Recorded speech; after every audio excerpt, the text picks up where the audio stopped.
Okay, this is a cover off my MS 193, and just had it apart to clean and clean the chain and that.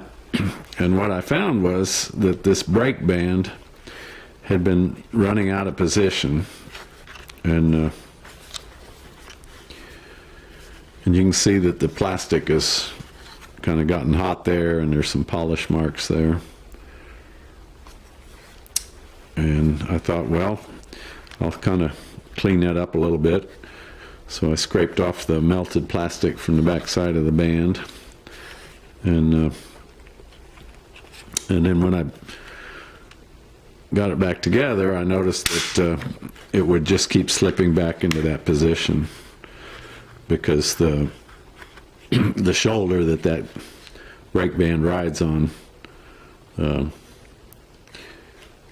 I guess, got melted away anyway, or maybe that's part of the issue. So here's the brake is released, and it's in the correct position. You can kind of see there, but many times when the brake is applied, then you can see it just drops in, and now it's going to drag and overheat, and you can see there the band is dropped in, so it really should be up right there.